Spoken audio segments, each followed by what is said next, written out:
les conséquences de l'incompréhension, c'est quelque chose que nous devons examiner ensemble. Quand nous lisons la Bible, nous découvrons l'ampleur de cette incompréhension. À tous les niveaux, à toutes les échelles de la vie humaine. Dieu le premier dénonce cette attitude d'incompréhension. Et nous-mêmes, nous en subissons les conséquences. L'incompréhension est partout. Dans la famille, dans les couples, dans les nations. Comme si rien ne fonctionne normalement. Et là où il y a l'incompréhension, il y a la confusion. Et cette confusion est préjudiciable. Elle mène souvent à la corruption. Et Satan est celui qui a emmené, en fait, cette incompréhension dans la vie d'Adam et de Ève. Sur des choses qu'ils avaient bien compris, donc il n'y avait pas d'incompréhension.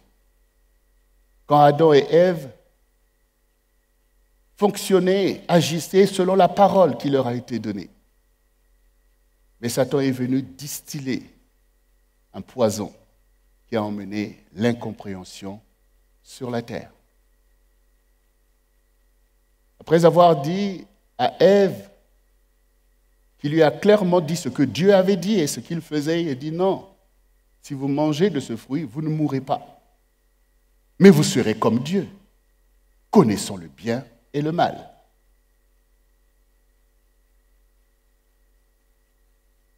Parce qu'il savait qu'en créant cette confusion, il aura l'opportunité d'agir et donc de vouloir régner sur la terre. Par le fait de mettre la confusion entre le bien et le mal, afin que tu sois capable de gober les deux. Et il sait bien que le mal infecte le bien. Donc il faut que tu sois franchement délivré de l'esprit de l'incompréhension. Et quand nous lisons dans Jean, le chapitre 8, et notamment le verset 43, le Seigneur Jésus-Christ, désolé de la situation qui était là, au milieu du peuple qu'il était venu sauver, il déclare cette parole. « Pourquoi ne comprenez-vous pas mon langage ? Parce que vous ne pouvez écouter ma parole. » Et pourtant, c'était des gens qui avaient cru en lui. Donc, quand il a prêché l'évangile, toutes les foules qui l'avaient suivi parce qu'ils avaient vu ces miracles, ces prodiges, qu'ils ont mangé le pain dans le désert, donc plus de 5000 personnes, ils se sont scindés en deux groupes. Ceux qui disaient « Qui peut écouter ces paroles ? Il n'est pas de Dieu » et d'autres qui avaient cru en lui. Donc, il a poursuivi l'échange avec ceux qui avaient cru en lui. Il dit « Si vous recevez mes paroles, et si mes paroles demeurent en vous, vous serez réellement mes disciples.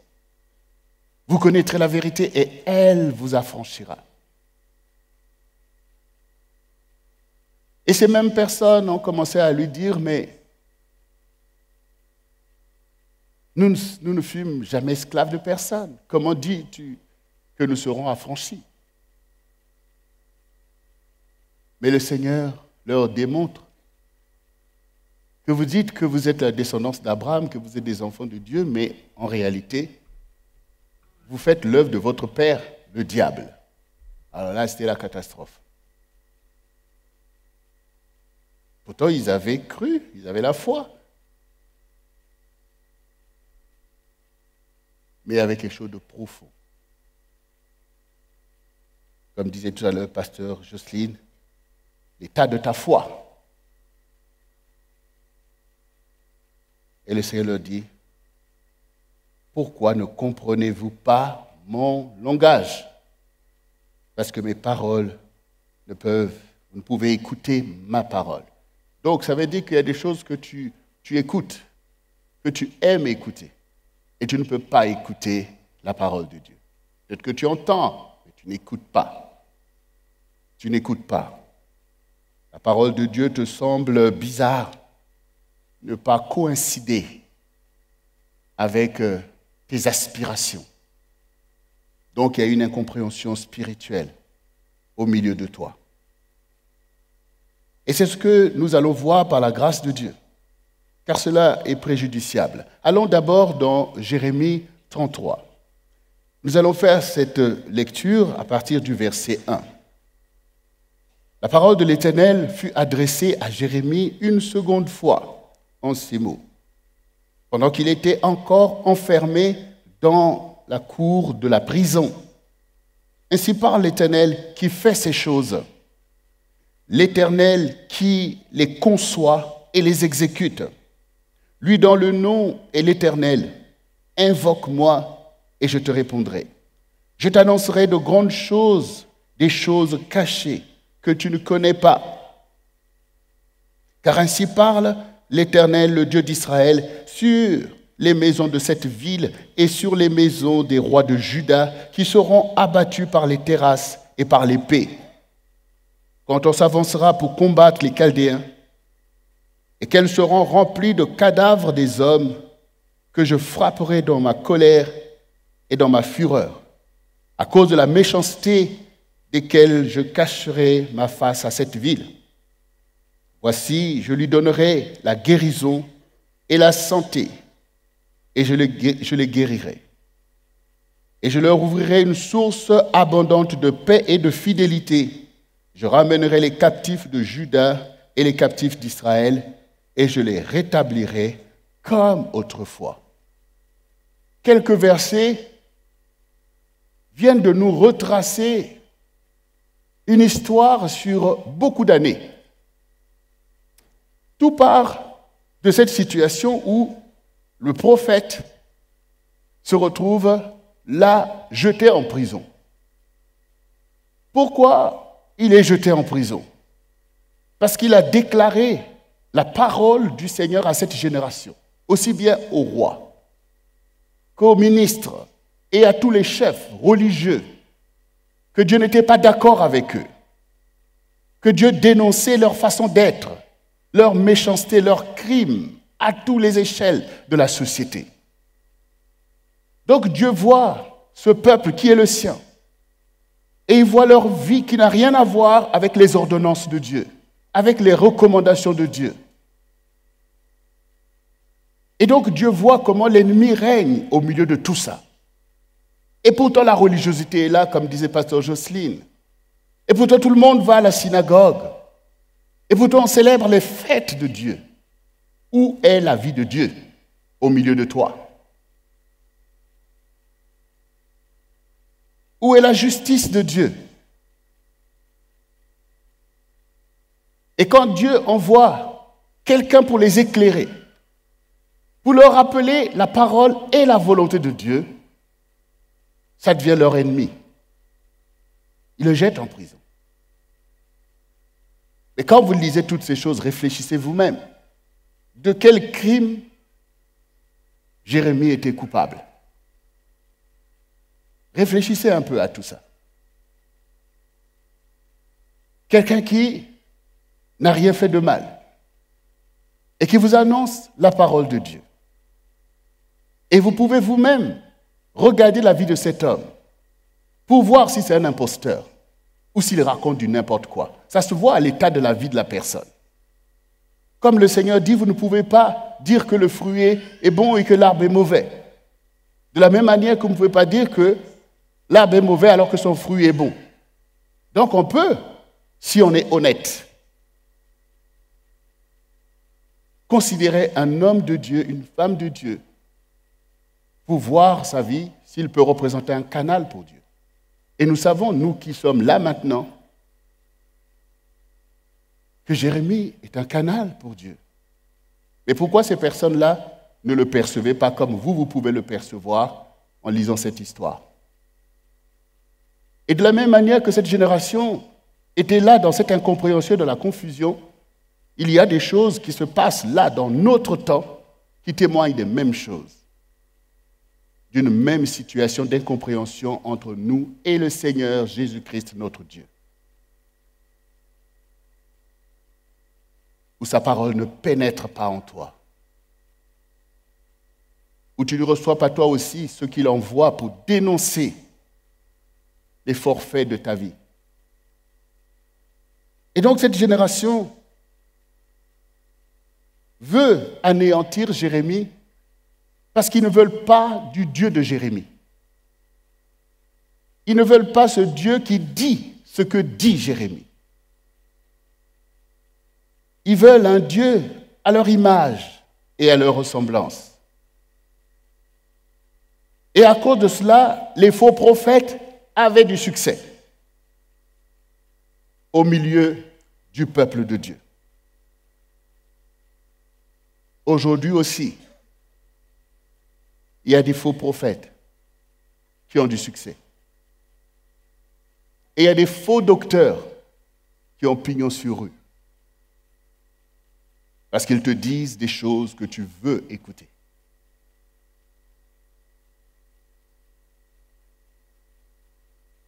Et ici, Dieu ne se laisse pas avoir par ça.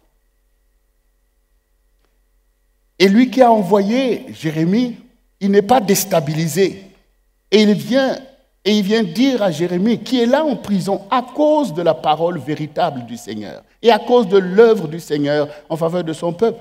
Le Seigneur ne dit pas, Jérémie, je suis désolé que tu sois en prison. Ces gens-là, il dit, invoque-moi et je te répondrai. Car je suis Dieu qui conçoit ces choses et qui les exécute. C'est-à-dire que Dieu est en exécution de sa parole.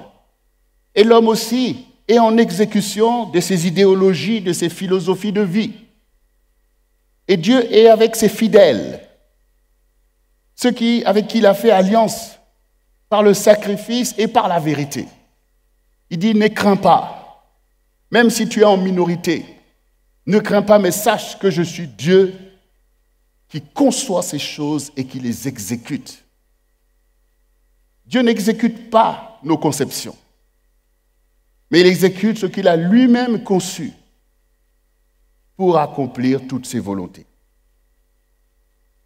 Donc ici, nous voyons que le Seigneur, au contraire, veut te parler comme il parle ici à Jérémie. Ne regarde pas à ta situation. Ne regarde pas à ta difficulté. Ne regarde pas à ta condition. Ne regarde pas à toute la méchanceté que font tes ennemis. Mais regarde à moi, car j'ai des choses cachées à te montrer. Oui? Pendant que vous êtes là, dans vos situations, oh Seigneur, telle chose, le Seigneur dit, mais regarde à moi, j'ai des choses à te montrer, des choses cachées, des grandes choses que tu ne connais pas. Invoque-moi. Cela veut dire que toi qui veux échapper et à cette incompréhension et à la confusion, tu dois garder tes yeux fixés sur le Seigneur pour que tu saches ce que lui, il a conçu, pas ce que les hommes ont conçu. Et même pas ce que toi-même tu as conçu, dans ton esprit. Parce que tout ça, ce n'est pas de Dieu. Tout ce que tu as conçu comme plan pour ta vie, pour ta maison, pour les autres, ça, c'est ta conception. Et qui découle de tout ce truc-là que Satan a introduit dans Adam et Ève. Oui, vouloir connaître le bien et le mal, gérer, faire tout ça là. Ça, ce sont tes conceptions. Si tu réfléchis toi-même, tu vois que ce n'est pas de Dieu.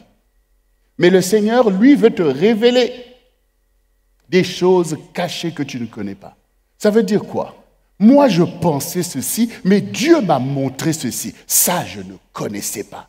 Donc, il faut vouloir connaître ce qui est vrai, qui existe, mais que tu ne connaissais pas. Et puisque tu ne connaissais pas ça, tu avais conçu des choses qui étaient erronées par rapport à la vérité de Dieu. Donc déjà, si nous ne voulons pas être dans l'incompréhension, nous devons déjà être dans l'attitude des enfants qui veulent connaître ce que fait leur père, comment il le fait, à quoi il veut aboutir. Il faut déjà être dans ce renoncement de nous-mêmes. Et c'est pour ça que Jésus a dit que celui qui veut me suivre, qu'il renonce à lui-même. Pourquoi? Parce que si tu ne renonces pas à toi-même, tu seras en train de fomenter tes propres affaires, en fait. Comme Judas, il était là avec Jésus. Mais il n'a jamais suivi la voie du Seigneur. Il avait sa propre compréhension, sa propre façon d'être, Il a gardé ces choses. Il n'a jamais voulu renoncer à lui-même. C'est pour ça qu'il s'est perdu. Qu'il a suivi la voie de la confusion jusqu'au chaos. Mais Pierre, il a été obligé de renoncer à lui-même. Mais Jean a été obligé de renoncer. Jacques a été obligé de renoncer à lui-même pour laisser place à la perfection qui était en Jésus. Ils ont su reconnaître. Lorsque tout le monde a dit, mais qui peut écouter ces paroles? Ce n'est pas de Dieu, tout ça. Mais eux, ils ont dit non. Nous aussi, on ne comprend pas tout, mais ce qu'il dit, ce sont les paroles de la vie éternelle. Ce n'est pas parce que quelque chose est pour toi un challenge qu'il faut le rejeter. Il faut d'abord être honnête. Il faut être des croyants honnêtes. Et l'honnêteté, ce n'est pas tes pensées, mais c'est ce que Dieu dit. Il faut être honnête pour reconnaître que tu es ignorant, pour reconnaître que tu as besoin de délivrance, pour reconnaître que tu as besoin de l'œuvre de Dieu, pour reconnaître que tu ne sais rien. Parce que celui qui ne sait rien peut savoir. Et je peux vous dire que même à l'école, les élèves qui sont les plus brillants, qui deviennent les premiers, c'est ceux qui se disent qu'ils reconnaissent qu'ils sont ignorants et donc ils veulent apprendre. Mais tous les orgueilleux, qui méprisent même les enseignants, ils sont condamnés à l'ignorance parce qu'ils sont imbus d'eux-mêmes. Donc des croyants imbus, ça se voit dans la Bible. Et aujourd'hui encore, il y en a plein. Tu te condamnes toi-même. Tu te condamnes toi-même parce que ton Dieu est parfait.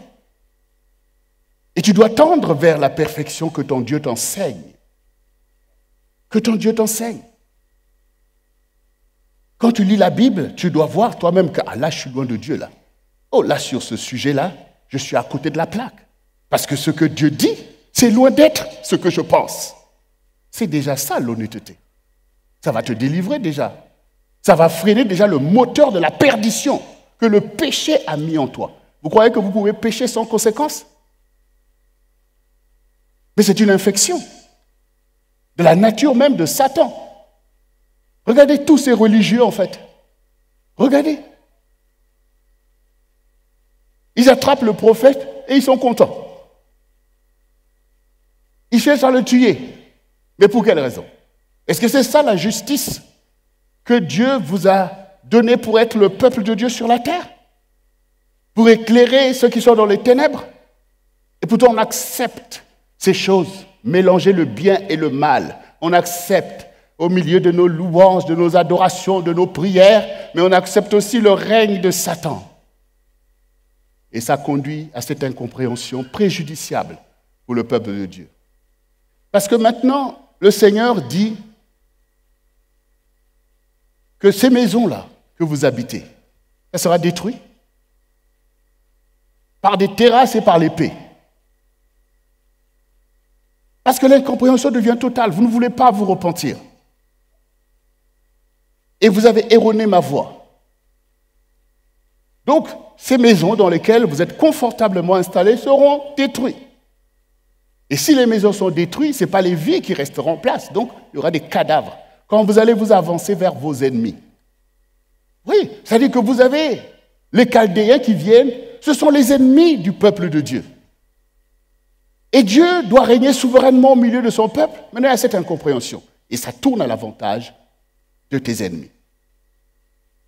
Ça tourne à l'avantage des ennemis, en fait. Puisque maintenant, quand l'ennemi va s'avancer, et vous allez gaillardement aller pour le combattre en vous disant « l'Éternel est avec nous », mais vous serez décimés. Vous allez périr. Parce que je ne suis pas avec vous. Parce que vous avez choisi la confusion. Parce que vous avez choisi la malhonnêteté. Parce que vous avez erroné la vérité des choses de Dieu. Donc vous allez périr. Parce que quand j'envoie les prophètes pour vous interpeller, vous refusez. Donc ça veut dire que vous rejetez l'approche de Dieu.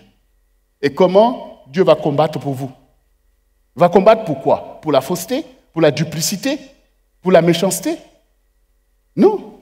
Est-ce qu'on peut rejeter la parole de Dieu sans conséquence? Donc il y a des conséquences. Et donc Dieu dit aux prophètes ce qui va se passer. Ils sont confortables dans leur certitude que nous sommes le peuple de Dieu, que les Chaldéens ne vont pas avoir le succès, qu'on va les tailler en pièces, et que nous sommes dans la voie de Dieu, alors qu'ils voient ce qu'ils font au quotidien. Eh bien, c'est ce qui s'est passé. Les Chaldéens se sont avancés, ils ont voulu combattre et ils ont été anéantis eux-mêmes. Les maisons ont été brûlées, même la maison de Dieu a été brûlée. Vous allez dire, oh, sacrilège, sacrilège. Ce qui est sacré, c'est ta relation avec Dieu. Ce n'est pas les apparences.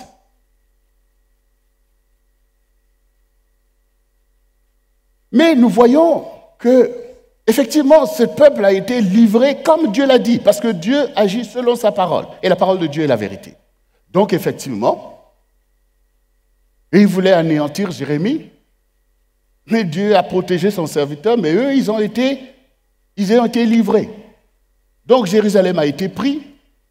Il y a eu, bien sûr, des cadavres. Et puis, le reste du peuple a été déporté à Babylone. Et ici, quand le Seigneur dit que les maisons seront abattues, et quand vous lisez, vous voyez en même temps, il dit c'est à cause de la méchanceté de leurs actions.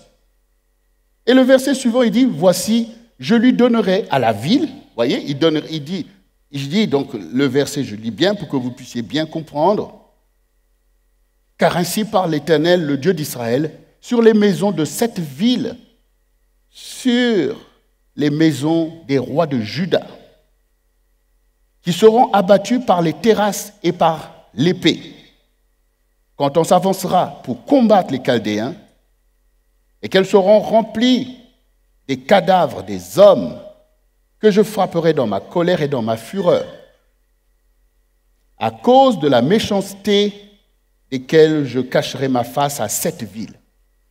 Donc Dieu cache sa face à la ville de Jérusalem. Voici, je lui donnerai la guérison et la santé. Je les guérirai et je leur ouvrirai une source abondante de paix et de fidélité. Je ramènerai les captifs de Juda et les captifs d'Israël et je les rétablirai comme autrefois.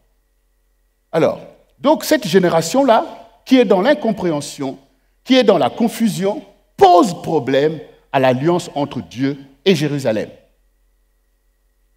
Donc la solution, c'est quoi? C'est de curer la ville de Jérusalem de ses habitants corrompus. Vous voyez ce que ça donne? C'est-à-dire que le Seigneur veut guérir cette ville. C'est comme si le Seigneur dit, je veux guérir ta maison, et que l'infection de ta maison, c'est toi-même. C'est grave, en fait. Oui. Donc, Dieu veut régner sur Jérusalem. Mais cette génération est tellement corrompue que Dieu livre, en fait, son peuple à ses ennemis qui vont détruire ces maisons devenues des maisons idolâtres.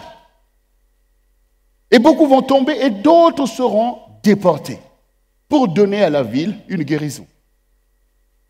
Et une fois qu'il aura guéri Jérusalem, débarrassé Jérusalem de cette corruption, et que d'autres soient emmenés là-bas en déportation, qu'ils soient éprouvés et épurés, je les ramènerai à nouveau dans Jérusalem afin que cette ville puisse célébrer encore Dieu dans la vérité.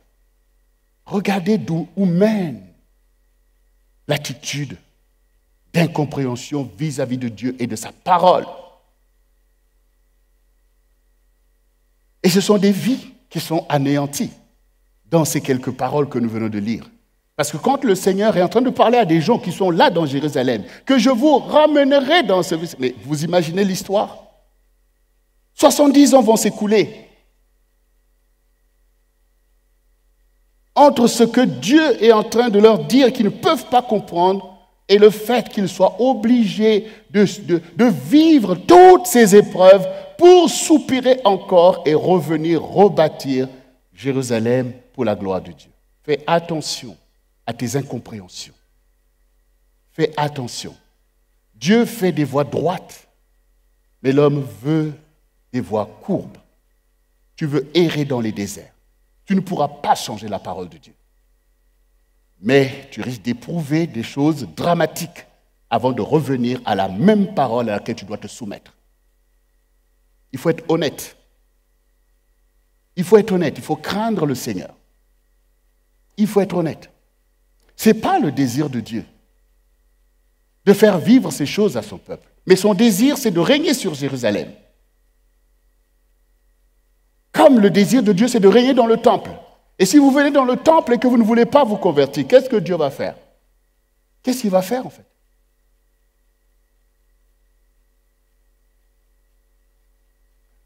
Bien-aimés, il faut qu'on médite. Parce que Dieu, comme nous l'avons vu, il désire néanmoins toujours accomplir sa volonté. Donc il veut toujours un peuple à sa gloire. Il veut toujours atteindre ses objectifs. Donc il va les atteindre avec nous si nous renonçons à la confusion et à l'incompréhension, si nous sommes dociles. C'est ça qu'il dit, que si vous êtes dociles, vous mangerez les meilleures productions du pays. Si nous sommes dociles, Dieu va faire l'histoire avec nous. Mais si nous sommes rebelles, nous allons éprouver les choses qui sont déjà écrites. Comme quand le Seigneur dit aux enfants d'Israël, voici toutes les bénédictions qui vous arriveront quand vous allez obéir à ma parole. Mais voici aussi les malédictions qui vont vous arriver quand vous n'obéirez pas. Dieu veut toujours nous montrer que l'ennemi peut venir t'agiter, mais c'est tout ce qui va t'arriver, c'est ce que Dieu lui-même a déjà déclaré. Ou tout le bien qu'il déclare à ses fidèles, ou le mal pour les rebelles. Donc si maintenant nous comprenons qu'effectivement il y a un esprit d'incompréhension que Satan emmène en fait. Il met l'incompréhension au milieu de toi. Les choses que tu comprenais clairement, tout d'un coup tu ne les comprends pas. Les choses que tu identifiais clairement, tout d'un coup tu ne les identifies plus. Les choses que tu savais être le péché, tout d'un coup tu te dis maintenant que peut-être qu'il y a quelque chose de bien là-dedans. C'est une incompréhension préjudiciable. Parce que Satan vient d'une façon dans la séduction, te faire croire des choses qui sont erronées en voulant te montrer que non, il y a quelque chose de bon dedans. Déjà que lui-même, il se déguise en ange de lumière. Donc il veut te faire croire que dans ce qu'il te dit, c'est cohérent. Il y a beaucoup de choses, quand vous êtes honnête, quand vous écoutez, vous savez que ce n'est pas cohérent. Mais ce n'est pas cohérent par rapport à quoi? Mais par rapport à la connaissance que Dieu vous a rendue disponible dans votre vie. Vous savez que ce n'est pas cohérent.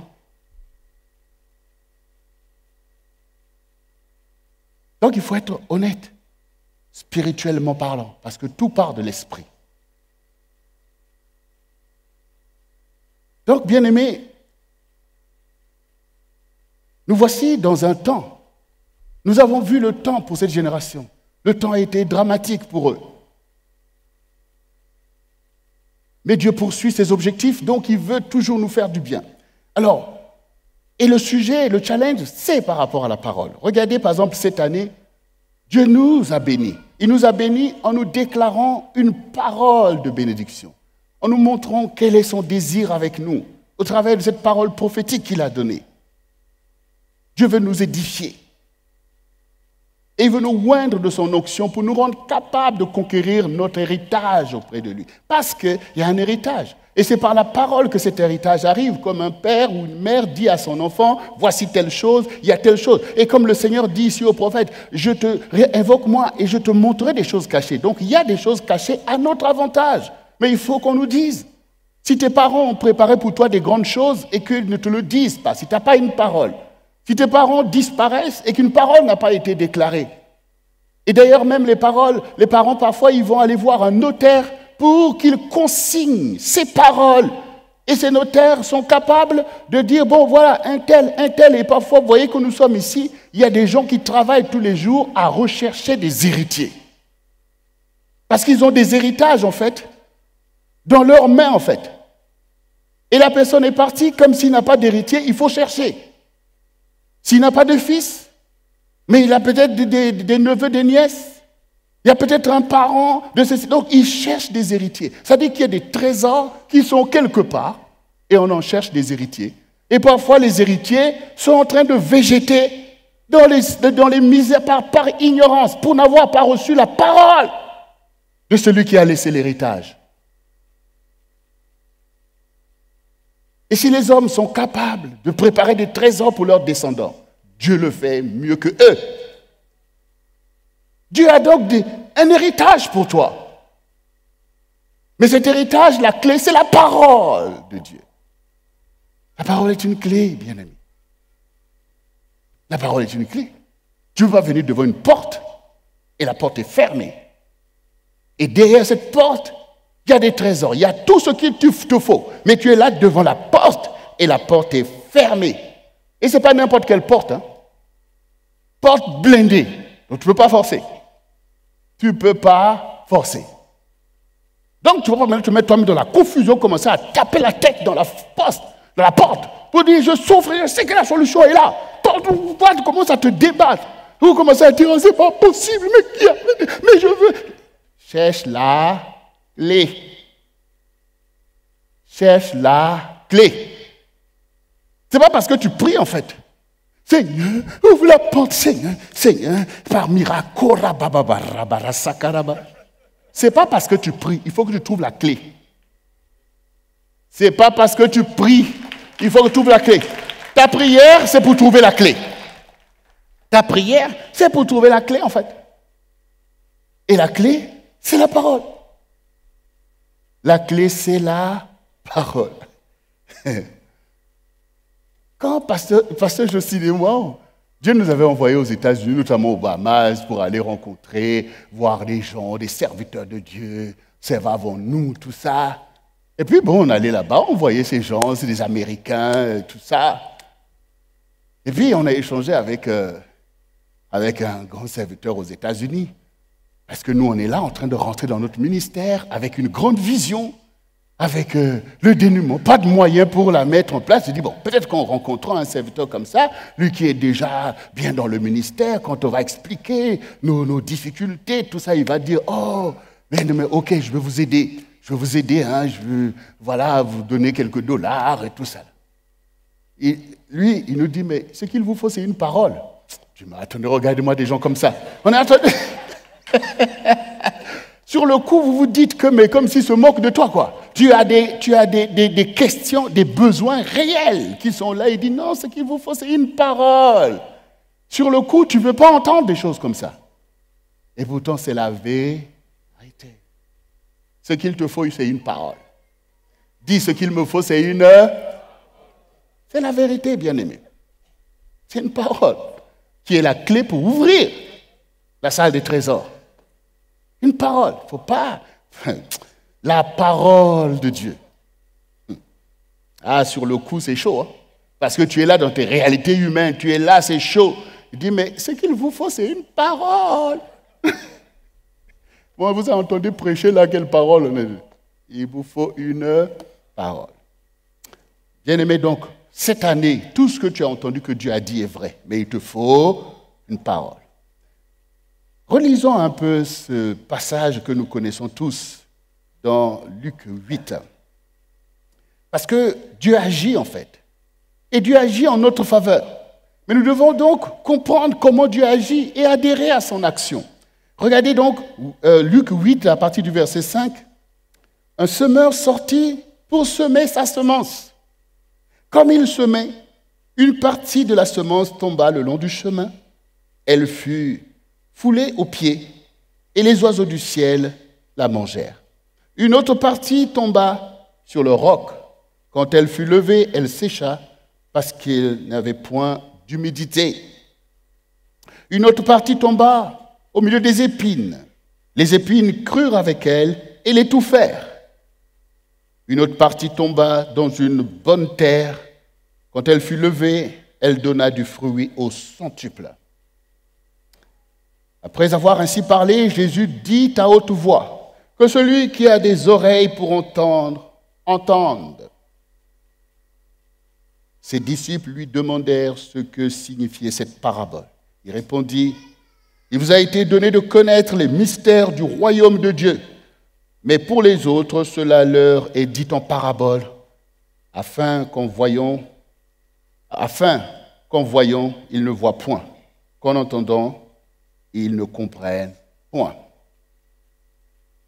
Donc le semeur est sorti pour semer sa semence. C'est quoi la semence de Dieu? Le semeur, c'est qui? C'est Jésus. Donc il est sorti pour semer sa semence. Il faut déjà que tu considères ça. C'est sa semence, ce n'est pas ta semence. Ce n'est pas la semence de l'esprit du monde. Ce n'est pas la semence de tes philosophies. ce n'est pas la semence de tes religiosités, ce n'est pas la semence de tes croyances, mais c'est sa semence, c'est-à-dire la parole de Dieu. Et vous savez que Jésus est le Verbe de Dieu. Donc il est sorti pour semer sa semence. Et il est venu la semer dans le monde. Et dans le monde, il y a des réalités. Dans le monde, nous sommes impactés par les choses du monde et qui nous disposent les uns les autres d'une façon différente. Mais il est sorti pour semer sa parole comme il sait le faire. Au commencement, Dieu fit les cieux et la terre. À part sa parole, il a créé toutes les merveilles que nous pouvons contempler. Et surtout ces derniers temps, vous voyez sur les réseaux sociaux comment les photographies des satellites que la NASA met qui tournent, que vous contemplez en fait la magnificence de l'univers, les choses mais vraiment étonnantes que Dieu a fait lui-même sans avoir un conseiller. Ce sont des choses parfaites, des choses grandioses. C'est avec la même parole qu'il a fait ces choses. Et maintenant, le Seigneur vient dans un monde, le monde perdu, pour semer sa semence. Tu dois toujours savoir que la parole de Dieu est très différente de tes pensées et de tes désirs. Parce que le Seigneur dit, vos pensées ne sont pas mes pensées. Or, l'homme est marqué par sa pensée, imbu, rempli de sa pensée. Donc, la parole de Dieu veut rentrer, mais il n'y a pas de place en fait. Tu as trop de philosophie, trop de conceptions. Tu crées un monde à ton image et à ta ressemblance. Cela détonne avec la semence de Dieu. Et la parole de Dieu devient pour toi comme un problème. Comme un problème. Ce n'est pas la parole qui emmène la confusion. Parce que la parole est pure. La parole est véritable. Ça dit, je suis l'Éternel qui vous sanctifie. Quand vous êtes malade, regardez comment la maladie vous gangrène. Quand vous avez la fièvre, regardez comment la fièvre prend toute la place. Vous ne voulez même plus rien, vous ne sentez plus rien. Mais il faut accepter de prendre le remède. Donc le remède va frayer son chemin au milieu de cette réalité gangrénée, enflée, pour aller désactiver le principe même de l'infection, pour vous désensibiliser et vous ramener à une autre vérité. Voyez? Donc la parole va détonner quand tu l'entends. Parce que tu es rempli de toi-même, de tes envies, de tes convoitises et du poison de ce que les gens ont mis en toi. Les paroles de tes semblables te paraissent plus accessibles. C'est normal, ce sont tes semblables. Mais la parole qui vient de loin, la parole de celui qui voit au-delà de tes réalités, ça va devenir un gros challenge pour toi. Mais un disciple est formé pour accepter le challenge. Un disciple cherche l'accomplissement. Et l'accomplissement, ce n'est pas l'accomplissement de ses désirs, mais c'est la conformité à son maître. Un disciple est fidèle à son maître. Il n'est pas en train de créer son monde. Il est en train d'œuvrer pour le monde de son maître. Donc on accepte le challenge. Comme quand tu es malade et tu acceptes d'écouter ce que dit le docteur. Et tu acceptes ce remède qui va te sauver. La parole de Dieu est là pour nous sauver. Nous sauver de quoi? Nous sauver du monde et de l'esprit du monde. Nous sauver de nous-mêmes. Nous sauver des réalités qui font que le monde est tel qu'il est.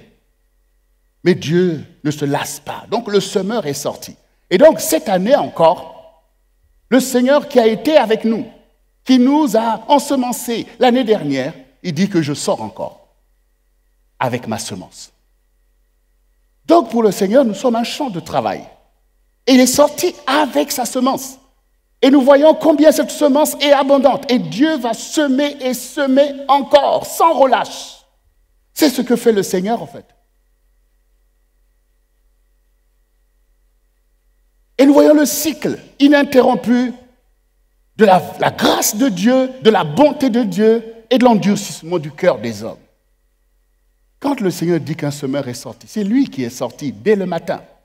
Il est sorti pour secourir, parce qu'il est le sauveur du monde. Donc il est sorti pour secourir les générations passées. Souvenez-vous du temps de Noé.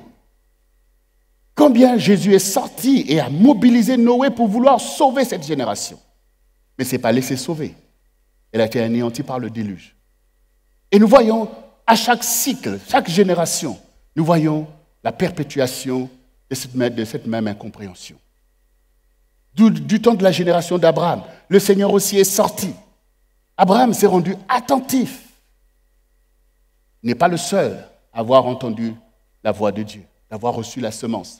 Mais les nations, les générations veulent marcher dans l'héritage de la confusion qu'ils se transmettent de génération en génération. Quand le Seigneur dit cette parabole, il est à nouveau en train de travailler pour l'humanité.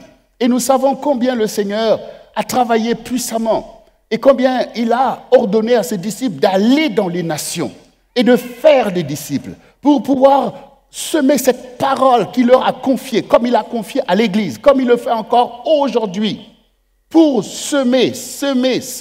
Parce que ça, c'est la bonté de Dieu. La bonté de Dieu, c'est qu'il ne renonce pas. Et puisque Dieu travaille, donc le salut est possible. Donc, la semence doit être semée. Et le Seigneur sème abondamment. C'est-à-dire que la parole de Dieu, nous ne pouvons pas la garder. Nous ne pouvons pas, comme du temps que Jésus dénonçait, du temps où il est venu, il s'est réjoui en parlant à ceux que Jean-Baptiste avait envoyés. Dites à Jean-Baptiste que les malades sont guéris, les morts ressuscitent, et que la parole est annoncée aux pauvres. Vous voyez, Dieu veut que la parole soit annoncée à tous, quelle que soit leur religion, quelle que soit leur race. La parole de Jésus doit être entendue parce que l'évangile, c'est l'alliance de paix que Dieu fait avec les hommes. L'évangile doit être à la disposition de tout le monde, que les gens l'acceptent ou rejettent cette parole. Dieu sème abondamment. Le semeur est sorti.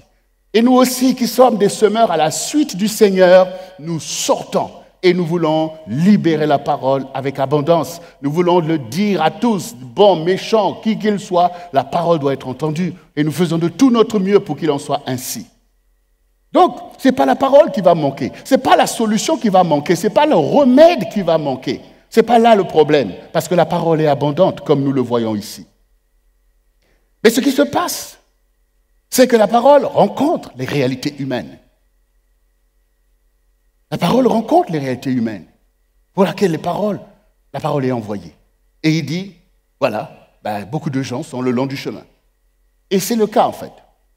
Regardez tous ceux qui ont reçu la parole du Seigneur, c'est-à-dire l'Évangile, dans les premiers siècles. Que sont devenus ces peuples-là aujourd'hui? Que sont devenus ces peuples-là? Vers qui l'Évangile est allé en dehors d'Israël? Quand vous lisez la parole, toutes ces églises dont il est parlé, que sont devenus ces peuples-là qui ont reçu l'Évangile avant nous? Quand on voit que la plupart sont devenus des musulmans, des ceci, donc on voit qu'ils étaient le long du chemin, en fait. C'est-à-dire, oui, le long du chemin, les oiseaux du ciel sont venus, ont levé la parole du Seigneur. Après, il y a plein de prophètes. Il y a toujours eu des prophètes. Mais là, je vous parle du Seigneur. Celui qui détient la parole.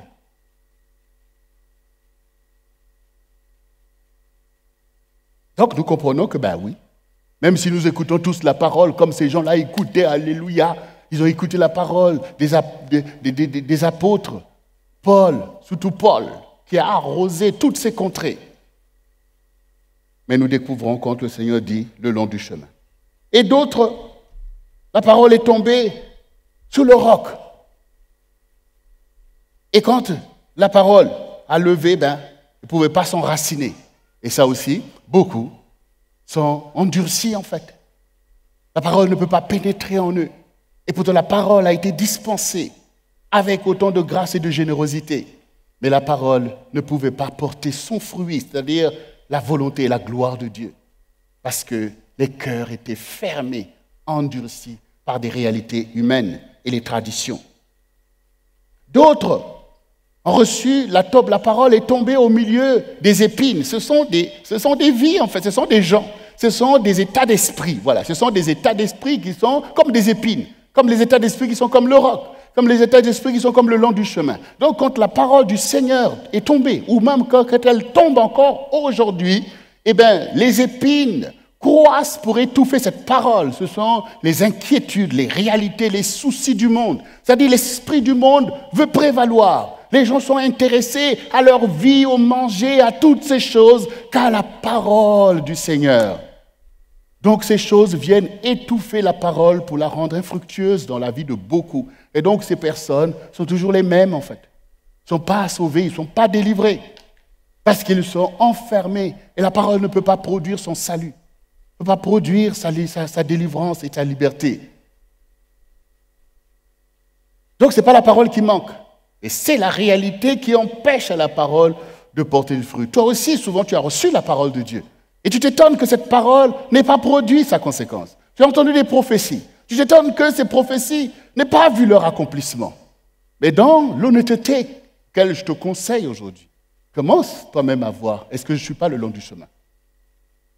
Est-ce que je ne suis pas quelqu'un le long du chemin, en fait, toujours là, à gauche, à droite, à gauche, à droite, à gauche, à droite? C'est comme ça qu'on est le long du chemin. Et les oiseaux qui sont là pour venir prendre cette semence. Donc, du coup, le problème, ce n'est pas que Dieu ne me parle pas. Non, tu dis, toi, que je dois quitter le long du chemin. C'est là mon problème. Cette année-là, je ne veux pas rester le long du chemin. Parce que là, c'est fini. Je ne veux pas continuer comme ça, être dans la stérilité.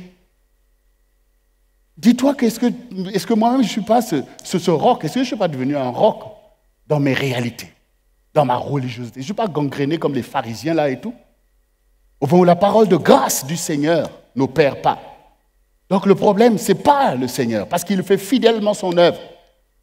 Il fait se lever son soleil sur les bons comme sur les méchants. Mais quel est mon état d'esprit? Quel est mon état d'esprit? C'est là, quelque chose doit changer. Est-ce que toi aussi, tu n'es pas étouffé par les soucis de ta vie, en fait? Quand on te dit les choses de Dieu, boum, ce sont les soucis qui parlent. Ah oui, mais ceci, ah mais comment je fais? Il n'y a pas ceci, ah non, telle chose, telle chose. Vous voyez, les soucis de ta vie règnent en toi. Et la parole de Dieu ne peut pas s'enraciner en toi, en fait, pour emmener la vie de Dieu au milieu de toi. Et donc ta foi est prise en étau. Elle n'opère pas, en fait. Parce que tout ton entendement est focalisé sur les réalités de ta vie et non pas les réalités du royaume de Dieu. Tu es dominé par tes réalités. Donc tu es esclave de tes propres réalités. Et ces réalités-là, Dieu dit, ce n'est pas mes réalités. Donc les épines là, qui étouffent, dès que tu entends une parole même qui te réjouit, après, boum, le souci vient. Oui, mais t'as pas ça. Oui, regarde un tel t'a mal parlé, un tel t'a mal regardé. Oh, ton oncle a fait ceci. Oh, mes parents ceci. Tous ces soucis, en fait, sont remués par l'ennemi pour étouffer la parole de grâce que Dieu déclare sur toi. Que quand tu entends une année prophétique comme celle-ci, eh bien, rapidement, le diable veut faire régner tes réalités pour te dire, tu es ceci, tu es malade, tu es oppressé, des maris de nuit, des ceci, tout un tas de choses, à ton travail, on est contre toi, il y a un complot, il y a ceci, toutes ces choses pour, en fait, empêcher à la bénédiction d'opérer. Et puis, voilà, la graine qui tombe dans une bonne terre qui reçoit la graine et qui porte du fruit. Et on voit l'accomplissement, on voit l'œuvre de Dieu. Tu regardes les autres, tu dis, Dieu, peut-être que Dieu est injuste en fait. Il n'y a que les autres. Non, le problème n'est pas là en fait. Le problème n'est pas là. Et quand les apôtres ont entendu cette parole, ils ont dit, mais que signifie en fait cette parabole? Le Seigneur leur a expliqué, comme je suis en train d'expliquer le verset 11 qui dit, voici ce que signifie cette parabole. La semence, c'est la parole de Dieu. La semence, c'est la parole de Dieu. Et toi, tu es la terre, tu es Adama. Tu as besoin de la semence. Parce que c'est la semence qui valorise la terre. Ceux qui sont le long du chemin, ce sont ceux qui entendent. Puis le diable vient et enlève de leur cœur la parole, de peur qu'ils ne croient et soient sauvés. Le diable a peur que tu puisses croire. Mais pourtant, ce sont des croyants, pour la plus, c'est des croyants en fait. Mais de peur qu'ils croient dans la parole de Dieu. Le diable n'a pas peur que tu sois religieux, parce que lui, il a besoin des religieux pour manipuler. Parce que si quelqu'un... Enfin, je veux dire, le diable, au contraire, la religiosité, c'est bien pour lui, parce que lui-même, c'est un esprit religieux. Il veut bien que tu crois dans des choses. Comment il ferait pour que les gens croient dans ses œuvres, à la sorcellerie, toutes ces choses qu'il fait. Donc, lui, il veut que les gens soient des religieux, ce n'est pas le problème. Mais il a peur que tu puisses croire dans la parole du Seigneur, la parole de Dieu. La parole de Dieu. Il a peur de ça. Et donc, quand cette parole est semée en toi et que cette parole est là pour t'apporter la délivrance, la guérison et la gloire de Dieu, il enlève cette parole que tu as entendue. Il enlève. C'est-à-dire que le culte est fini, il veut enlever cette parole que tu as entendue. Pour que tu ne puisses pas croire ce que Dieu dit et ce qu'il veut faire. Pour que tu ne puisses pas te positionner de telle sorte que la parole du Seigneur puisse produire sa conséquence en toi. Parce que cette parole veut changer les choses. Lui, il veut maintenir le statu quo. Et il sait que si la parole de Dieu te change, si ça te transforme, ta maison va changer. Les choses vont changer autour de toi et donc le statu quo va être brisé. Donc il a peur de ça. Donc toi aussi, quand tu entends la parole de Dieu qui t'éclaire, et quand les pensées commencent à monter, commencent à te poser la question que là, qu'est-ce qui se passe au-dedans de moi? Pourquoi ces choses vaines alors que j'ai clairement entendu et compris la parole qui m'a été annoncée? Pourquoi ces choses pour lesquelles on a prié veulent encore prédominer? Pourquoi un tel vient me parler à l'encontre de ce que j'ai entendu? Pourquoi tout d'un coup un tel m'appelle et ce qu'il me dit va à l'encontre exactement de la parole que j'ai entendue? Non, c'est Satan qui a peur de la conséquence de la parole véritable que j'ai entendue qui commence à changer ma façon d'être, qui commence à libérer un chemin nouveau. Donc, qu'est-ce que je fais? Je veille. Donc, je veille. Je veille. Parce que la parole est semée, comme quand on sème une semence, on veille en fait. On veille. Il y a des bêtes sauvages.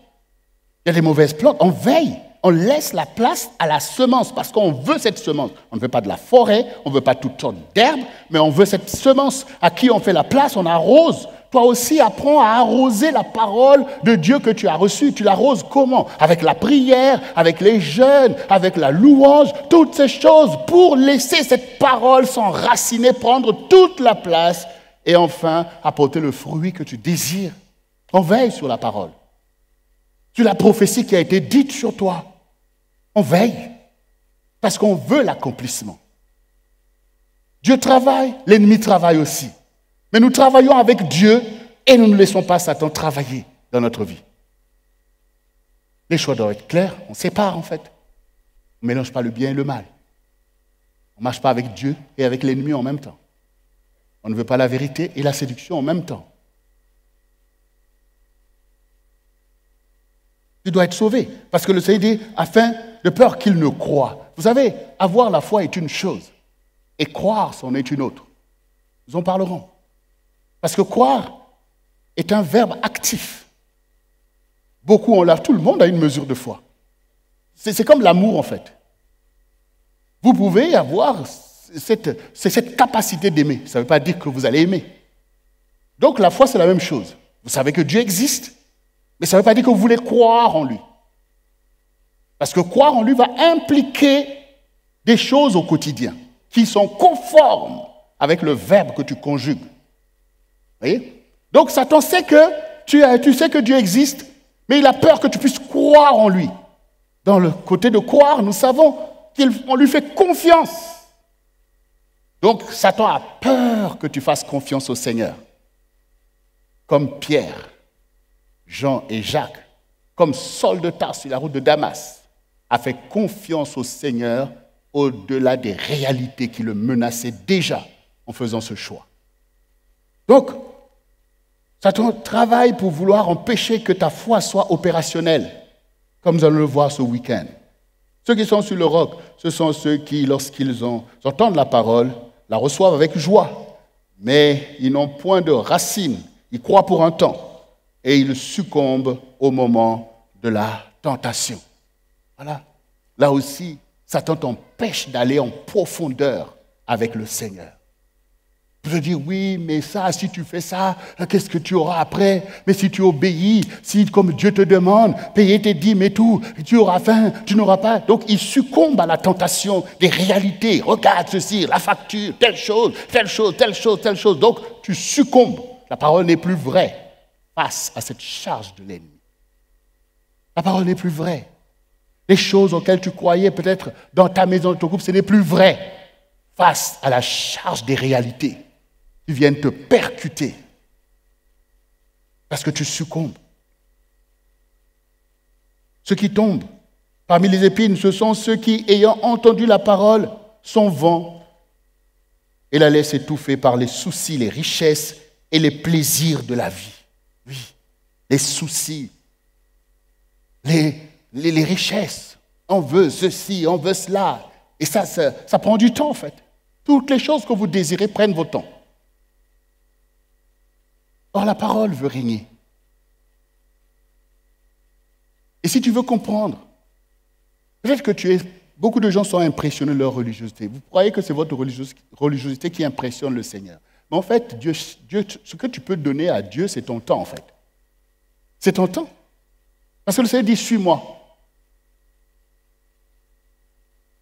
Et qu'est-ce que Satan recherche? C'est ton temps aussi. Tout se fait dans le temps. Donc Satan aussi a besoin du temps à prendre avec toi pour accomplir ses œuvres. Et tu n'as pas le temps pour Dieu, c'est un piège. Beaucoup de croyants, beaucoup de chrétiens n'ont pas le temps pour le Seigneur. C'est un signe, c'est un piège. Tu n'as pas le temps pour le Seigneur, tu as le temps pour qui? Et tu as le temps pour quoi faire?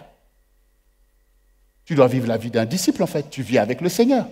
Quand le Seigneur dit, si tu entends ma voix, je frappe à la porte, ouvre et je rentrerai, je souperai avec toi. Tu peux souper avec quelqu'un sans prendre le temps avec lui? Ce n'est pas du McDo là, tu prends et tu pars. Le Seigneur veut souper chez toi. Le Seigneur veut souper, ça veut dire qu'il veut s'installer en fait. Exactement comme Marthe, Marie et Lazare.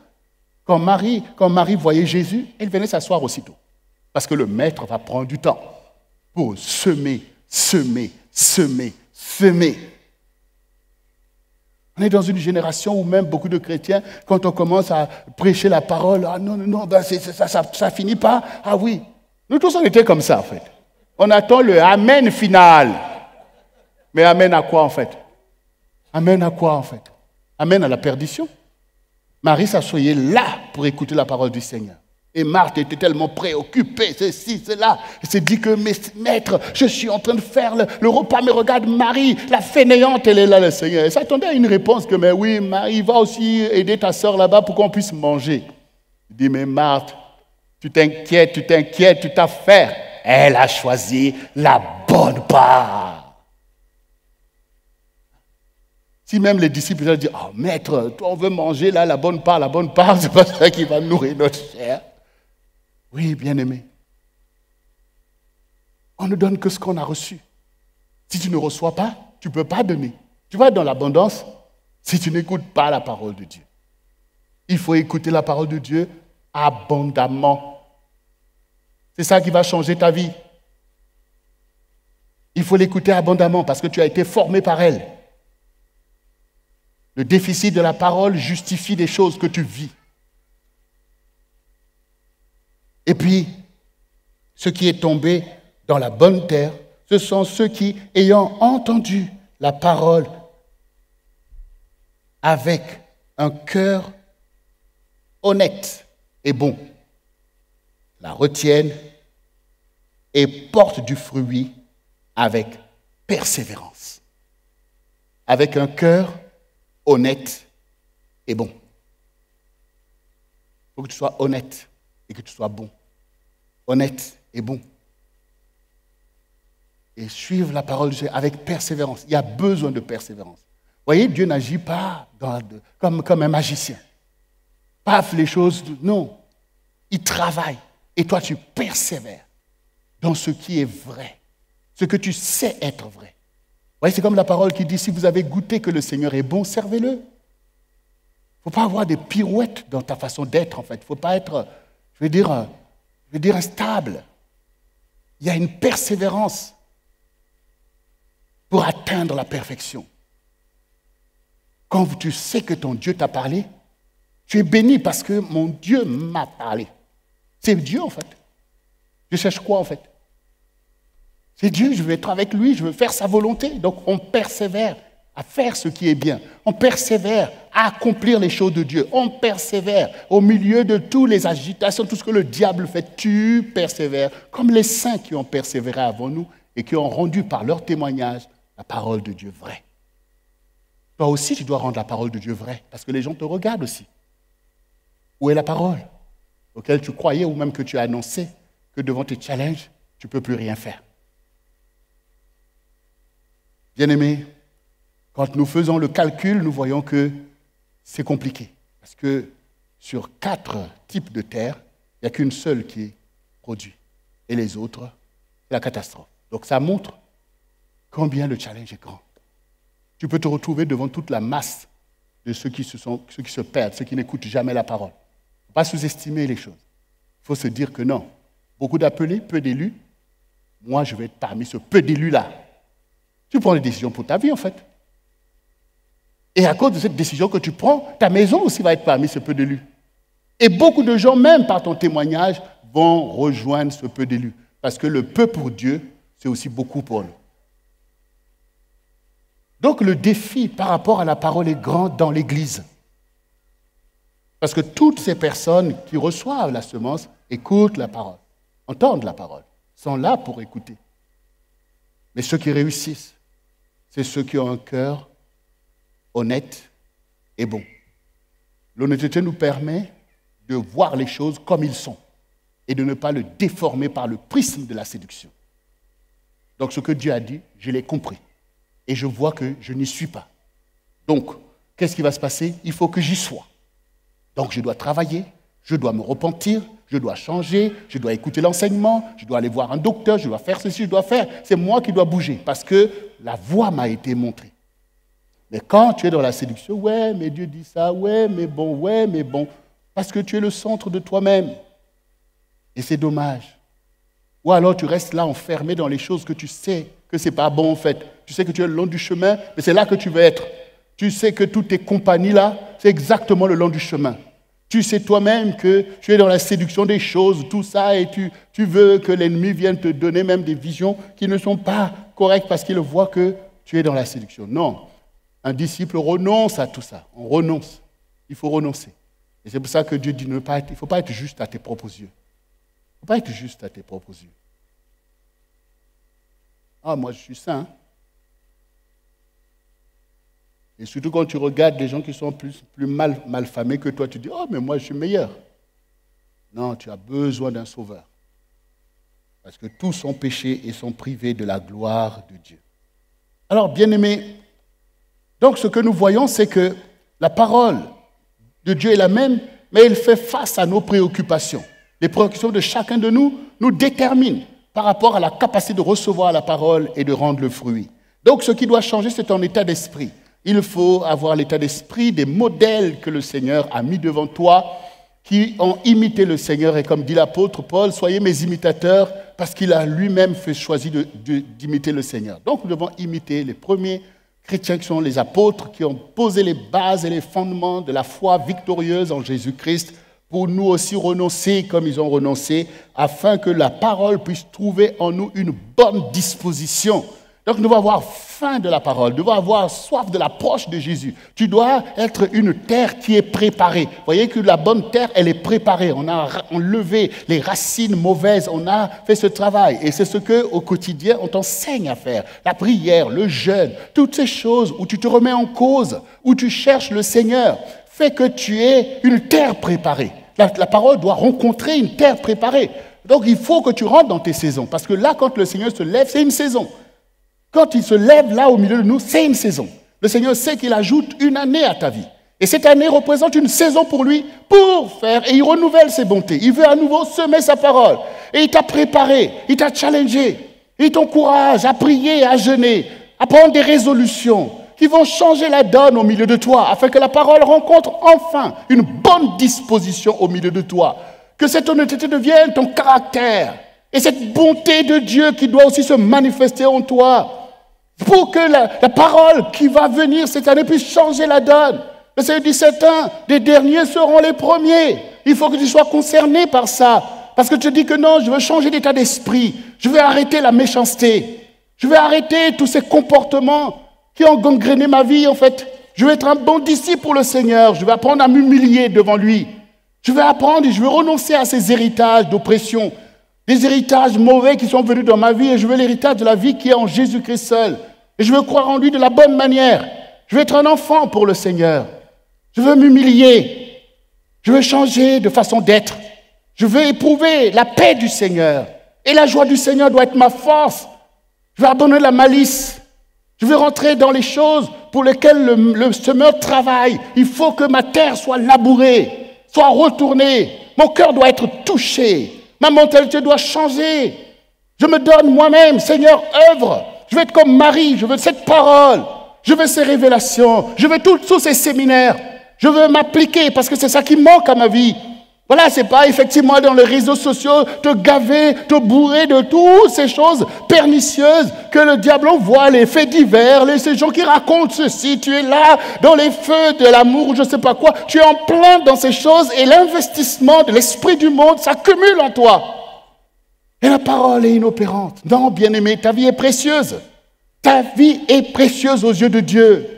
Et le Seigneur veut réussir son œuvre avec toi. Il faut être studieux de la parole de Dieu. Pas des philosophies du monde, des choses, des traditions, de je ne sais pas quoi.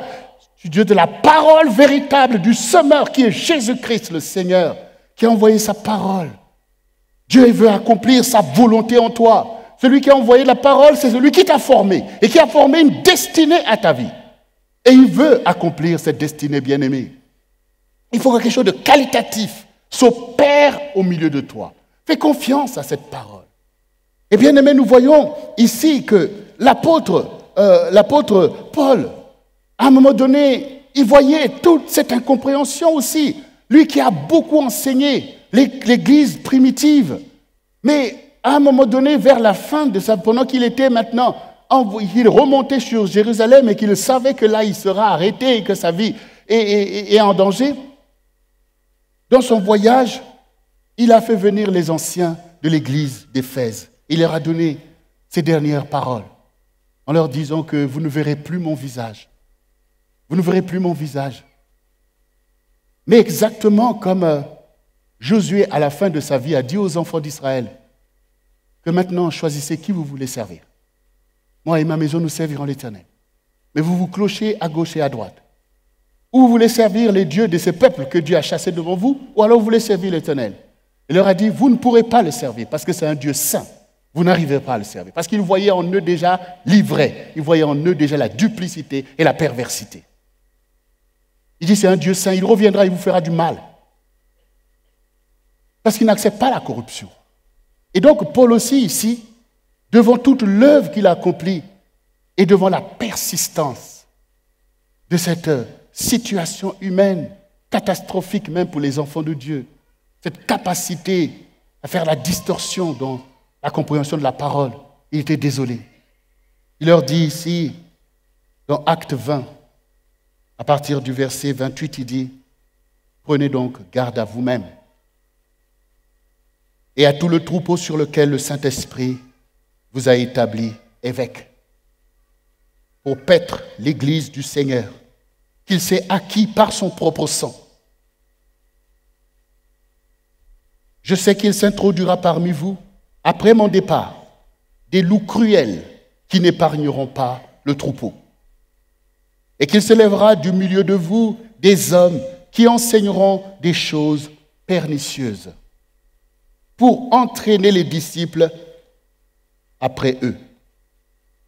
Veillez donc, vous souvenant que durant 3 années, je n'ai cessé, nuit et jour, d'exhorter avec larmes chacun de vous. Et maintenant, je vous recommande à Dieu et à la parole de sa grâce, à celui qui peut édifier et donner l'héritage avec tous les sanctifiés. Je n'ai désiré ni argent, ni or, ni vêtements de personne. Donc nous voyons ici combien le prophète est désolé de voir comment la parole a du mal à opérer, combien le peuple n'est pas sauvé, combien beaucoup sont en danger déjà, alors que Dieu a été établi par Dieu pour donner un enseignement fondamental, parce que c'est un apôtre, pour que les disciples soient édifiés, soient capables de résister à la charge de l'ennemi. Mais il voit la faiblesse de la réception de cet enseignement. Il dit, je vous recommande à Dieu. Faites-lui confiance, lui peut vous sauver, pour que vous ayez un héritage avec tous les sanctifiés. Parce que l'ennemi charge. Et les faux prophètes viendront. Et aujourd'hui aussi, c'est la même chose. Combien sont détournés du droit chemin? Parce que la parole qu'on t'enseigne te paraît difficile à mettre en pratique au point d'écouter des gens pernicieux qui veulent que tu puisses les suivre. Et se retrouver maintenant à gober du n'importe quoi. Refaire les choses qu'on t'a enseigné à ne pas faire. C'est ici la désolation du prophète, de l'apôtre. Vous ne verrez plus mon visage, mais il voyait déjà la réalité, le danger sur l'Église. Donc, bien-aimés, pour tirer la conclusion de notre enseignement ce matin, toujours avec l'apôtre Paul, il faut reconnaître que Dieu travaille puissamment, abondamment et avec autant de générosité. Et la solution se trouve tout simplement dans la parole de Dieu, dans l'évangile de Jésus-Christ. Et nous sommes là pour opérer dans cette parole que nous devons recevoir de tout notre cœur. C'est l'évangile. C'est la solution de Dieu à tous nos problèmes. Mais une solution comme un remède, on l'applique. On l'applique. Quand un bon médecin t'a donné un traitement, tu dois le prendre. Tu dois suivre une vraie convalescence pour qui aboutit à la guérison. Et non pas tourner en rond sur toi-même ou te laisser enfermer par des temps que Dieu veut abolir. Et ici, l'apôtre Paul est vraiment un exemple pour nous, parce que lui aussi, il était un religieux fanatique et aussi dans l'erreur. Ce n'est pas tout d'être religieux, ce n'est pas tout de venir à l'église, ce n'est pas tout d'être chrétien. Lui aussi, il était un religieux enseigné à la bonne école. Mais c'est lui qui nous enseigne aujourd'hui que la solution, c'est l'évangile. Aujourd'hui, on voit beaucoup de chrétiens, bon voilà, ils veulent même judaïser, voilà, ils veulent être des judaïques. Ils vont aller apprendre l'hébreu. Tu peux apprendre l'hébreu, tu sais bien, comme l'anglais en fait. Mais tu veux aller apprendre, tu veux être judaïque, toi? C'est l'infidélité en fait. Parce que ces choses peuvent te sauver. Si maintenant Paul lui-même a renoncé à tout ça pour faire prévaloir la solution de Dieu qui est en Jésus, toi, tu vas aller pratiquer quoi? Et c'est la perdition, en fait. C'est la confusion. C'est la confusion. Et ici, voici ce que Dieu dit le Seigneur. Voici l'approche de Dieu. Et voici l'œuvre que Dieu va accomplir au milieu de toi et de ta génération. C'est que ce même Saul de Tarse, sur la route de Damas, quand le Seigneur l'a visité, il lui a dit ce qu'était l'évangile et l'œuvre de l'évangile. C'est-à-dire à quoi Dieu veut aboutir avec toi en fait. Cela est contenu dans ce passage. Acte 26, nous allons lire du verset 16 au verset 8. Le Seigneur lui dit, après l'avoir visité par une vision puissante, le Seigneur lui apparaît et lui dit, lève-toi et tiens-toi sur tes pieds. Car je te suis apparu pour t'établir ministre et témoin des choses que tu as vues et de celles pour lesquelles je t'apparaîtrai. Je t'ai choisi du milieu de ce peuple et du milieu des païens vers qui je t'envoie, afin que tu leur ouvres les yeux,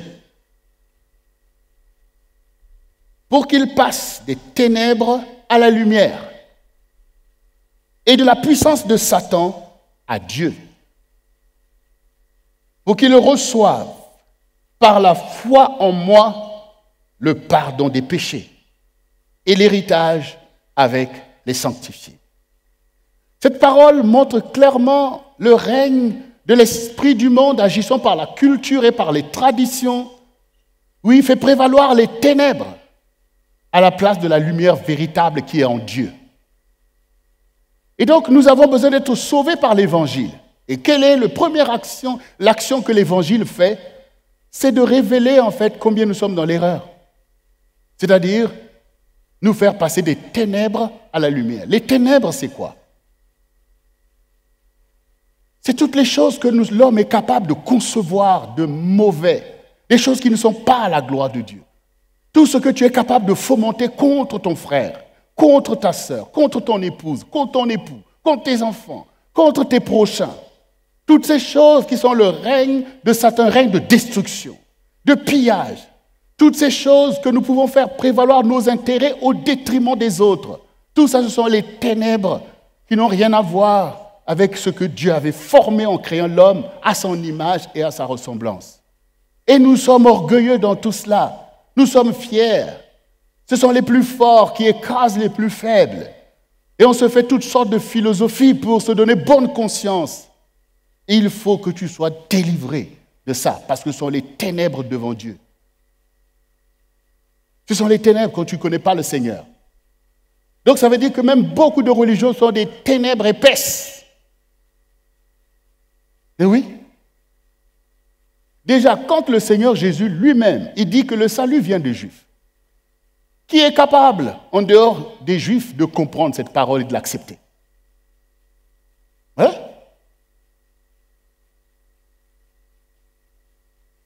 Il est capable maintenant de dire que cette parole est vraie.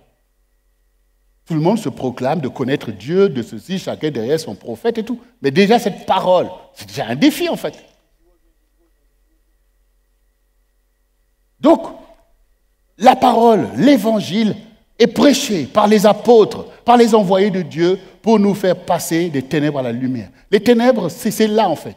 Même dans ta maison, dans ta famille, ces ténèbres, tu les as trouvées. Tes propres parents ont investi ces ténèbres en toi. Ah, attention, là, c'est pas comme ça. Regarde un tel. Beaucoup de choses qui paraissent des conseils de sagesse, ce sont des ténèbres qui sont transmis de génération en génération. Tu as vu toi-même, en fait. Le mensonge, tu l'as trouvé dans ta propre famille, en fait. L'injustice, la duplicité. Bon, on va dire que je ne suis pas là. On appelle, dit que maman n'est pas là. Enfin, regardez vous-même. Voilà.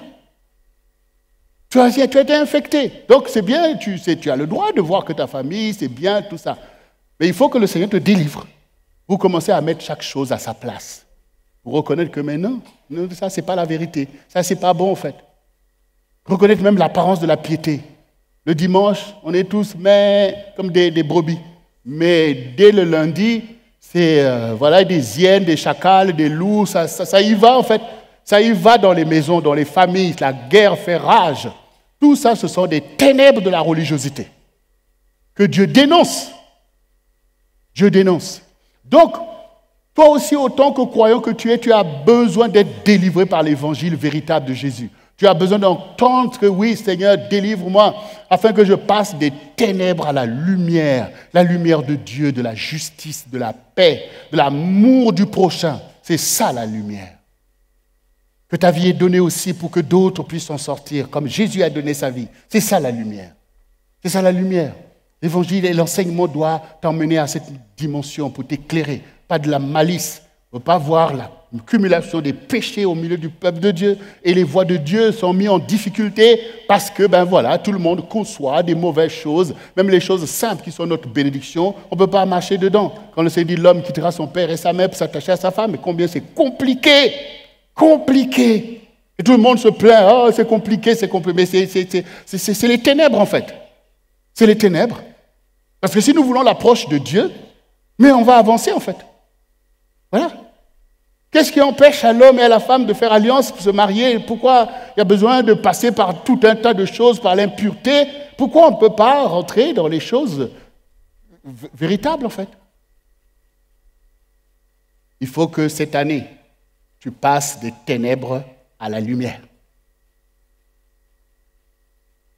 n'as pas à mettre des choses impures avant les choses pures. Dieu ne condamne personne, ni au célibat, ni à quoi que ce soit. Mais toi, le frère qui est en âge de se marier là, lève-toi en fait. Tu vas te marier. Qu'est-ce qui t'en empêche? Ce n'est pas le commerce sexuel que tu as besoin.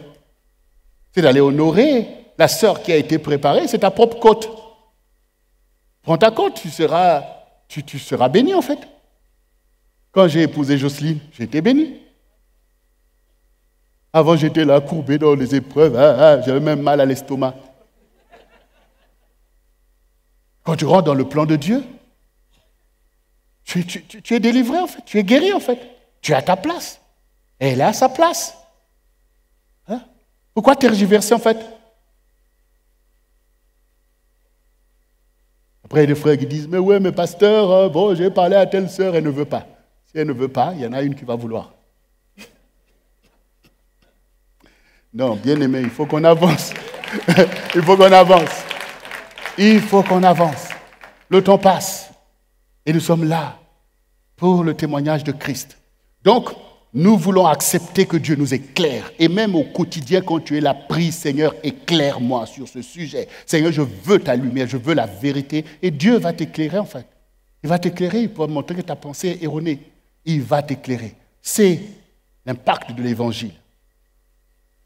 Je l'ai fait passer de la puissance de Satan à Dieu. Ben oui, la puissance de Satan, c'est une puissance de séduction et de manipulation. Mais Dieu va te délivrer de ça. Il va te délivrer de la puissance de Satan pour que tu sois à Dieu. Et la parole dit, soumettez-vous à Dieu, résistez à Satan et il fuira loin de vous. Là, cette année-là, dès là maintenant, tu dis, Satan, je te résiste parfaitement. Mais comment? En te soumettant au Seigneur. Pour appliquer son évangile au quotidien. Ah, Dieu m'interdit de haïr, mais il me dit d'aimer. Donc, malgré ce qu'il m'a fait, je ne lui veux pas du mal. Parce que le Seigneur sonde mon cœur et mon rein. Et il me délivre de la puissance de Satan. Satan fait se lever des ennemis contre toi. Après, il te dit, tu as vu ce qu'ils t'ont fait? Pour que toi aussi, tu deviennes ennemi. C'est vraiment, il faut vraiment dire, Seigneur, délivre-moi de tout ça. En fait. Délivre-moi de tout ça. Et une fois que maintenant, le Seigneur nous a éclairés sur le sens de la vie par son enseignement, par sa parole, et qui nous a délivrés de la puissance de la manipulation de Satan et que nous pouvons nous soumettre à Dieu et faire tout le bien que Dieu nous demande de faire, nous avons maintenant besoin de croire totalement en Jésus-Christ. Parce que, oui, parce que forcément tu as péché. Un seul péché suffit à t'envoyer loin de Dieu.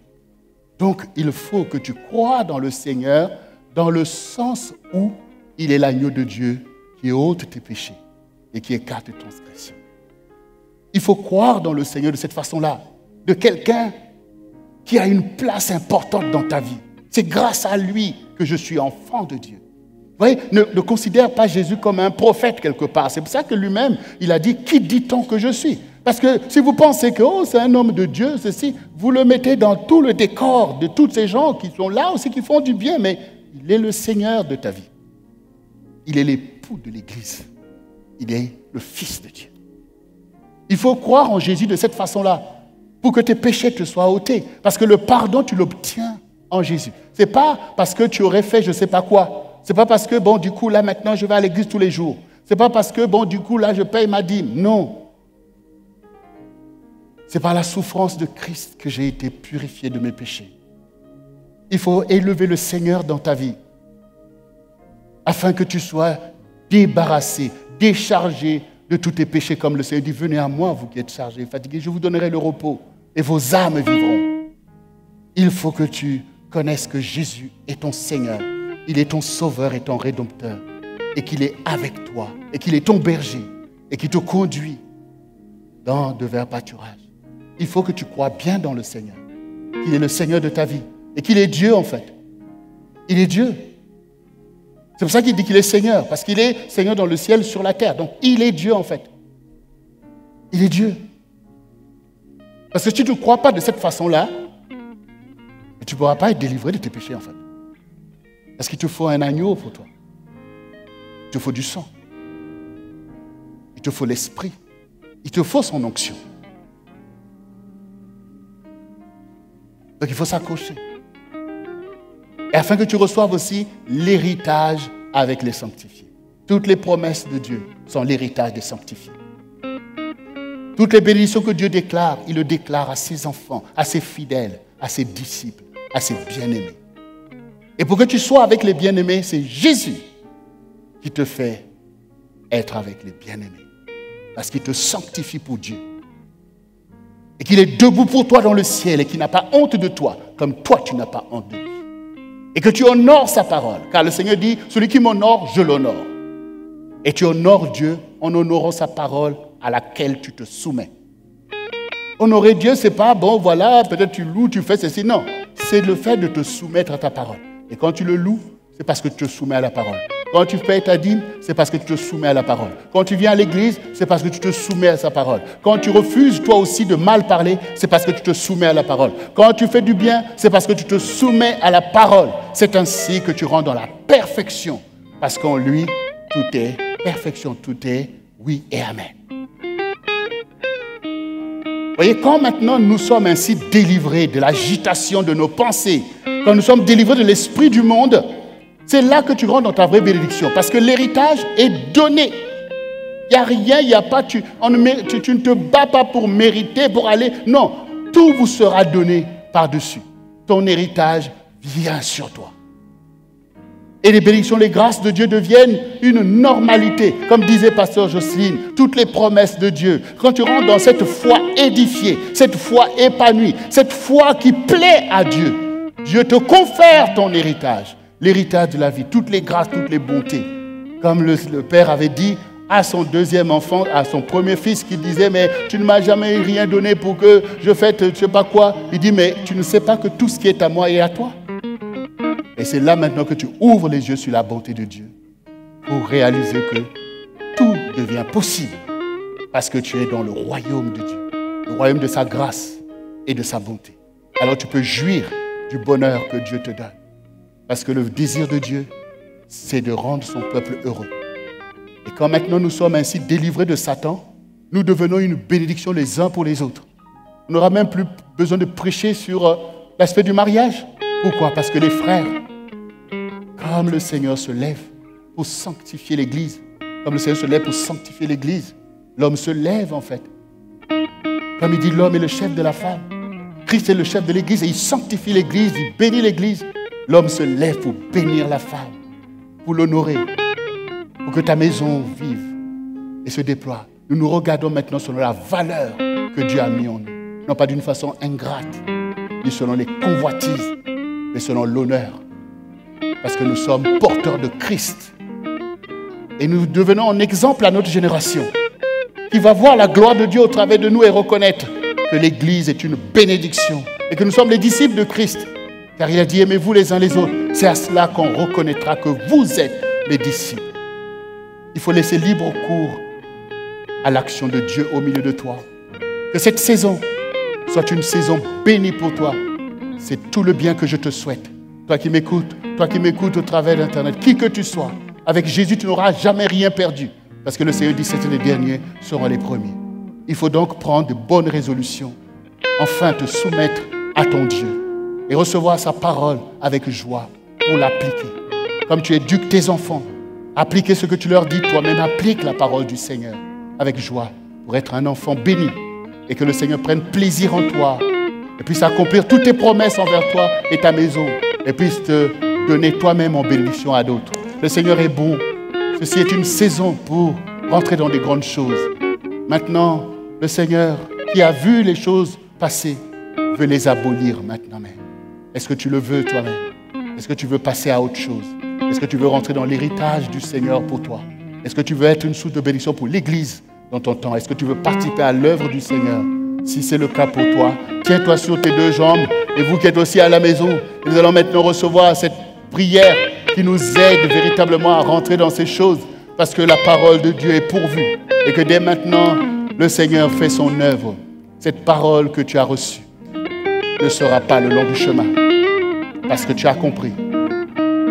Cette parole que tu as reçue ne sera pas sur le roc parce que tu as compris. Cette parole que tu as reçue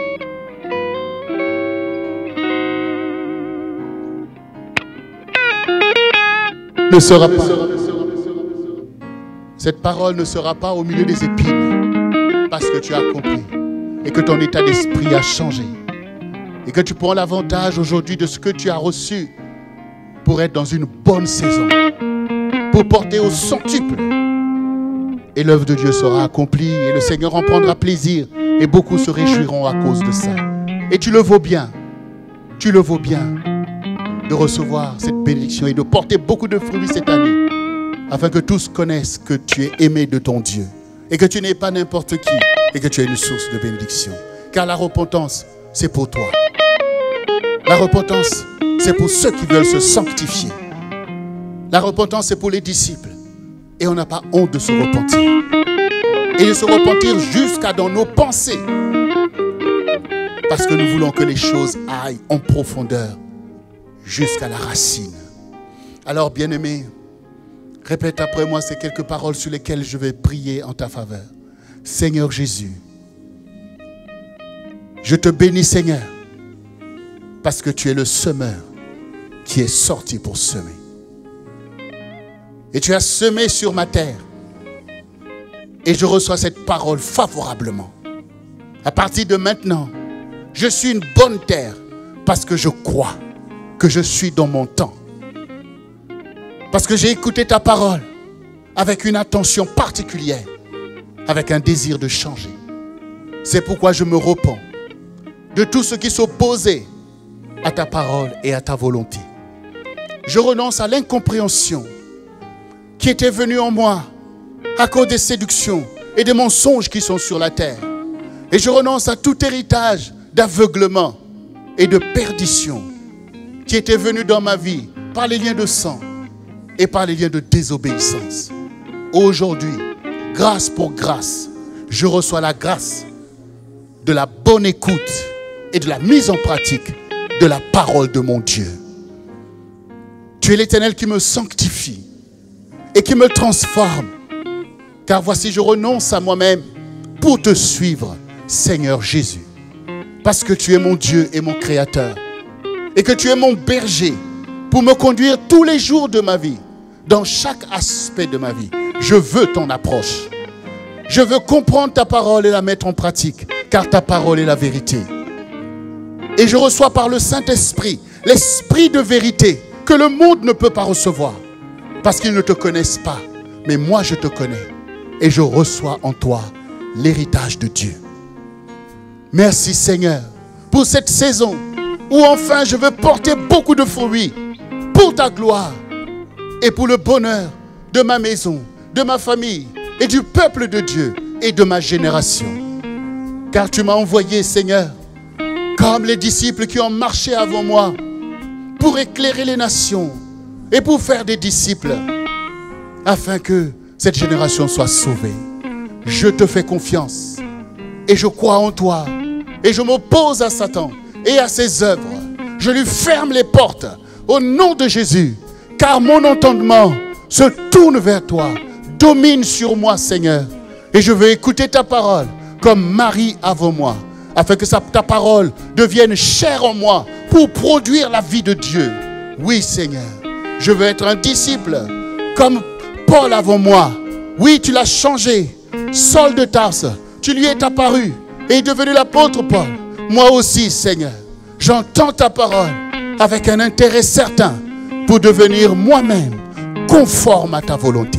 Car je veux te servir au milieu de ma génération. Les choses anciennes sont passées et toutes choses deviennent nouvelles. Dans une saison nouvelle, je veux porter mon fruit, grâce pour grâce. Parce que tu m'as aimé et que tu travailles sur ma terre.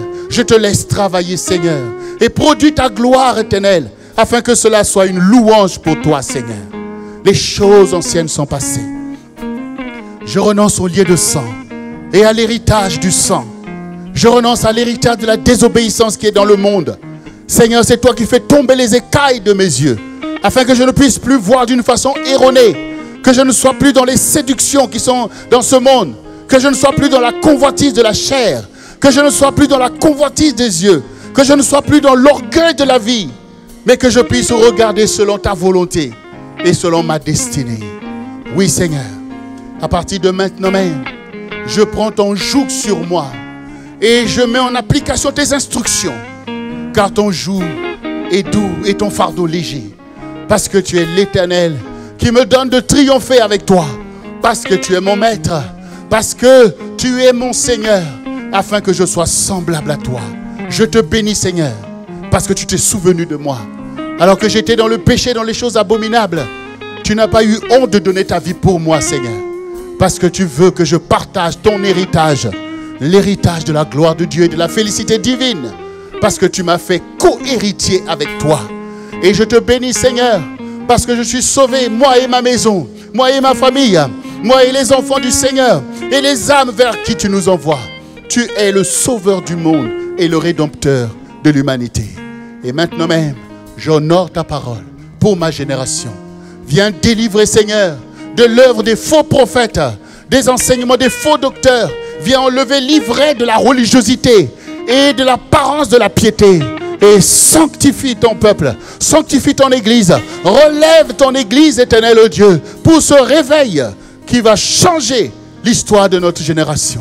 Nous te faisons confiance, Seigneur, et nous marchons à ta suite, car tu es l'Éternel qui marche devant nous, Seigneur.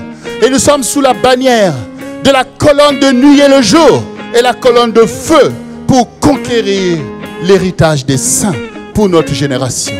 Merci, Seigneur, pour ta bonté. Merci, Saint-Esprit. Merci pour cette transfiguration.